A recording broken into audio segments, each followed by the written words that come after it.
Hi guys, I'm back. I'm Thomas. I'm stepping in for my brother Cameron and my sister Isla today. Let's go to Mootopia.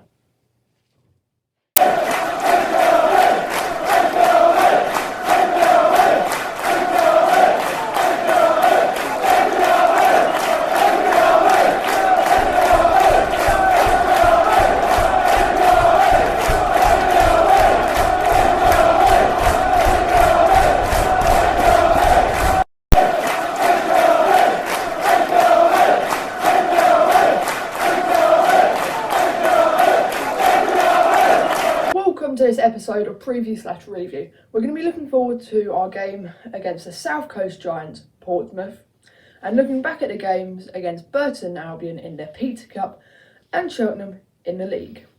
Here are the highlights.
With the Dons making 8 changes to the side from Accrington game, including McEachran getting his first start, it was a nice surprise that the team played as well as they did. The Dons had a hefty 60% possession and took 13 shots with a very good 9 on target.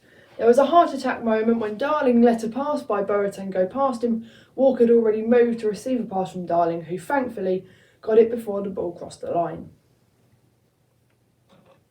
Our first goal came when a Martin through ball was backheeled by Brown and Bird calmly placed the ball into the bottom right corner. The second was scored by Darling, who tucked away the parry from the keeper off of Brown's shot from outside the box. At 2-0, the Dons looked in control. An excellent achievement with our second string away from home, but as always, things can't be simple for us. A cross from the Dons left went over McEachran and an unlucky O'Reilly completed the best finish of the game, guiding the ball into place at the top left corner of the Dons net. Other than hitting the bar with a cross, Burton didn't really trouble us, and I think we deserve to win 2-1. Last Saturday saw us make a slight change in formation when we took on the red and white half of the El Glossico. With Moisa and Troy Parrott both out, we started with just Charlie Brown up front. Maybe that was the reason that MK Dons started as slow as they did, with none of the team seeming up to speed, with us giving the ball away for fun and the defence looking a bit unsteady when Cheltenham attacked. This led to Kyle Joseph being able to waltz towards the 18-yard box and take a low shot that Harry Dunn didn't close down for, and it went into the bottom right corner of our goal. This meant we were behind again and had to break down a very well-drilled defence of 11 men. Thankfully, the Dons woke up at this point and stopped taking in the beautiful Cotswold view and decided to play football. Despite dominating the ball, creating a few chances including two that looked like sitters for Charlie Brown, it was our home team that came closest to the next goal. Peter Chioso, making his lone debut, cleared the ball off the line with his head, and the Dons continued to play well with a little end product. Daniel Harvey was now having a great game, but just couldn't provide the ball to break down their defence.